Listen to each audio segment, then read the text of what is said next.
પાર પાડનાર kernel Sofia Qureshi સાથે ભણતા ક્લાસમેટ સાથે ન્યૂઝ 18 ગુજરાતીએ ખાસ વાત કરી। તેમના પ્રોફેસર સાથે પણ વાત કરી। તેમણે કર્નલ સોફિયાની કામગીરીથી ગર્વની લાગણી અનુભવી છે। વડોદરા MS યુનિવર્સિટીની કેમિસ્ટ્રી વિભાગમાંથી સ્નાતક અને બાયોકેમિસ્ટ્રી વિભાગમાંથી અનુસ્નાતક સોફિયાએ વર્ષ 1997માં અભ્યાસ કર્યો છે।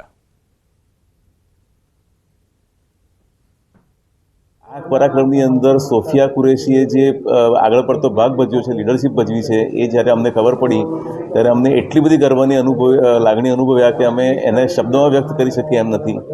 આપણા યુનિવર્સિટીની વિદ્યાર્થીની હતી, વડોદરાની દીકરી હતી, એટલે વડોદરાને પણ ગર્વ છે। અમને ફેકલ્ટીની વિદ્યાર્થીની હોવાથી મને સાયન્સ ફેકલ્ટીના ડીન તરીકે મને પુષ્કળ ગર્વની લાગણી અનુભવાય છે એના માટે। ઓપરેશન સિંદૂરને પાર પાડનાર સોફિયા કુરેશી જે છે તે જન્મ થયો તો વડોદરા શહેરમાં અને અભ્યાસ પણ તેમણે વિશ્વવિખ્યાત MS યુનિવર્સિટીમાં કર્યો છે। ત્યારે તેમની સાથે અભ્યાસ કરતા તેમના જે સહવિદ્યાર્થી છે તેમની સાથે વાત કરીશું। તેઓ અત્યારે ન્યૂઝ 18 સાથે જોડાયા છે। સર, શું કહેશો? સૌથી પહેલાં તો કેટલું પ્રાઉડ ફીલ કરો છો કે સાથે ભણનારી વિદ્યાર્થીની આજે દેશનું નામ રોશન કરી રહી છે અને પાકિસ્તાને જડબાતોડ જવાબ આપ્યો?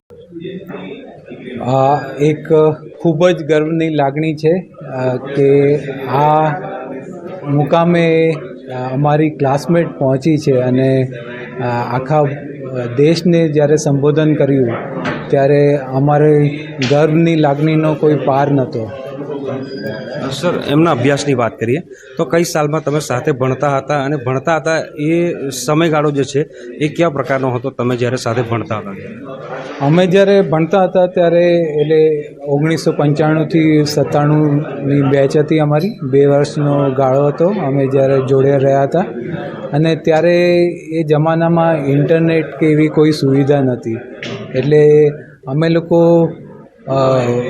ચોપડીઓ એટલે બુક્સ જે અમારી ટેક્સ્ટ બુક હોય એના માટે લાઇબ્રેરીમાં અમે જઈને વાંચતા હતા અને ઘણીવાર એ બુક કોણ પહેલાં લઈ લે એના માટે અમારા વચ્ચે રસાકસી થતી હતી। હવે પાકિસ્તાનને તો બહુ એગ્રેસિવલી જવાબ આપ્યો જ છે। જ્યારે ભણતા હતા ત્યારે તેમનો નેચર કેવો હતો?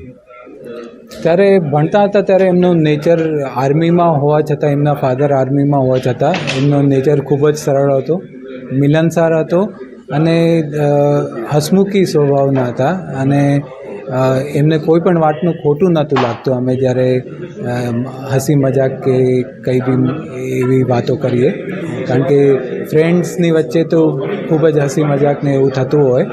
અમે 2 વર્ષનો જે ગાળો હતો ત્યારે અમે ખૂબ જ એન્જોય કર્યું હતું અને ત્યારે બધા મિત્રો મળીને જ્યારે કંઈ પણ હસી મજાક કરીએ ત્યારે કોઈને એવું લાગતું નહોતું કે મારી ઉપર આવી મજાક કરી। હવે જ્યારે ભણતા હતા ત્યારની વાત કરીએ, સાહેબે કીધું કે એમને બાળકોને બનાવવાની ઈચ્છા હતી, PhD પણ કરી હતી। જ્યારે સાથે ભણતા હતા ત્યારે તમને એવો કોઈ આઈડિયા હતો કે સેનામાં જશે, કારણ કે ફેમિલી બેકગ્રાઉન્ડ પણ સેનાનું જ હતું? અમે જ્યારે ભણતા હતા ત્યારે એને જોઈને એવું લાગતું જ નહોતું કે એ આર્મીમાં જશે, કારણ કે એનો રિસર્ચ પ્રત્યે એટલો બધો લગાવ હતો કે અમને હતું કે એ PhD કરશે જ, પણ અચાનક સંજોગો એવા ઊભા થયા કે એમને કંઈક પોસ્ટિંગ મળી હશે અને એમને એ તક ઝડપી લીધી અને પછી ત્યારથી અમને ઉત્તરોત્તર પ્રગતિ કર્યા જ કરી છે। એમના ફેમિલીનું કે બેકગ્રાઉન્ડ જાણો છો? માતા પિતાનો સ્વભાવ કેવો હતો કે કેવો પ્રકારનું વાતાવરણ હતું? કોઈ દિવસ એમના ઘરે તમે ગયા હોય કાં તો કોઈ પ્રસંગ હોય કે તમને આજે પણ યાદ હોય તમને? હું પર્સનલી તો એમના ઘરે નથી ગયો, પણ અમારા ઘણા એટલે જે લેડીઝ ફ્રેન્ડ્સ હતા એ લોકો ઘણીવાર એમને ઘરે જાય અને મળે અને એમની માતા બી ખૂબ સરસ રીતે એમને જમાડે, એ બધી બહુ બધી વાતો અમે સાંભળી હતી। બિલકુલથી તો આ હતા ઓપરેશન સિંદૂરને પાર પાડનાર સોફિયા કુરેશીના જે ક્લાસમેટ છે, તેઓ તેમની સાથે ભણતા હતા। તેઓ કહી રહ્યા છે કે સોફિયાજીને જે શિક્ષિકા બનવાની ઈચ્છા હતી, પ્રોફેસર બનવાની ઈચ્છા હતી, તેઓ રિસર્ચમાં ખૂબ જ જે છે તે ધ્યાન આપતા હતા। તેમને ખ્યાલ હતો કે તેઓ ભવિષ્યમાં જે છે દેશની સેવા કરશે અને ડિફેન્સમાં જશે, ત્યારે આજે તેમણે જે ઓપરેશન સિંદૂર સફળતાપૂર્વક પાર પાડ્યું છે તેને લઈને તેઓ ગર્વ અનુભવી રહ્યા છે। હાર્દિક દીક્ષિત, ન્યૂઝ 18 ગુજરાતી, વડોદરા। તો હાલના જે રીતના ખુશીની લાગણી, ગર્વની લાગણી સમગ્ર ગુજરાતને છે કર્નલને કારણે, અને કર્નલે જે જીત અપાવી છે ઓપરેશન સિંદૂર ખતમ કરીને, જે લોકો પરિવારજનો ન્યાયની રાહમાં હતા તેઓ પણ હાલમાં એક રીતે શ્રદ્ધાંજલિ મળી પોતાના લોકોને તેવું માની રહ્યા છે. ઓપરેશન સિંદૂરને સફળતાપૂર્વક પાર પાડીને પાકિસ્તાનના ગાલ પર તમાચો મારનાર સોફિયા કુરેશી જે છે તેમનો જન્મ જે છે તે વડોદરા શહેરમાં થયો છે અને તેમને MS યુનિવર્સિટીમાંથી અભ્યાસ કરીને પોતાનું કેરિયર જે છે તે બનાવ્યું છે. અત્યારે તમે આ જે દ્રશ્યો જોઈ રહ્યા છો આ દ્રશ્યો એ જ ક્લાસરૂમના છે કે જ્યાં બેસીને સોફિયા કુરેશીએ પોતાનો અભ્યાસ જે છે તે કર્યો છે. જો અભ્યાસની વાત કરીએ તો 1997માં તેમને MS યુનિવર્સિટીમાંથી જે કેમિસ્ટ્રી વિભાગ છે ત્યાંથી સ્નાતક અને બાયોકેમિસ્ટ્રી વિભાગમાંથી અનુસ્નાતક જે છે તેનો અભ્યાસ જે છે તે પૂરો કર્યો છે.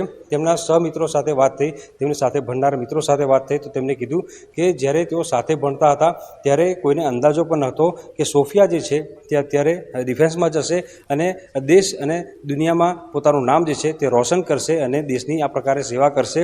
કારણ કે જે સમયે તેઓ સાથે ભણતા હતા ત્યારે સોફિયાનો સ્વભાવ જે છે ખૂબ જ મિલનસાર હતો, તે ખૂબ જ સરળ સ્વભાવના હતા. પરંતુ એક વાત ચોક્કસ છે કે તેમનું જે ફેમિલી બેકગ્રાઉન્ડ છે તે આર્મી સાથે જોડાયેલું હતું એટલે તેઓ આર્મીને જે છે તે પોતાની પહેલી પસંદગીમાં ઉતારી અને તેઓ અત્યારે દેશ સેવામાં લાગ્યા છે. અને બીજી વાત કરીએ તો સોફિયા જ્યારે ઓપરેશન સિંદૂરને સફળતાપૂર્વક પાર પાડ્યું છે ત્યારે જે દેશવાસીઓ છે તેમને તેમના પર ગર્વ તો છે જ, પરંતુ આજે ગુજરાતવાસીઓ, વડોદરાવાસીઓને ખાસ કરીને MS યુનિવર્સિટી સાથે સંકળાયેલા વિદ્યાર્થીઓ અને પ્રોફેસરો કે સોફિયાને લઈને વધારે ગર્વ અનુભવી રહ્યા છે.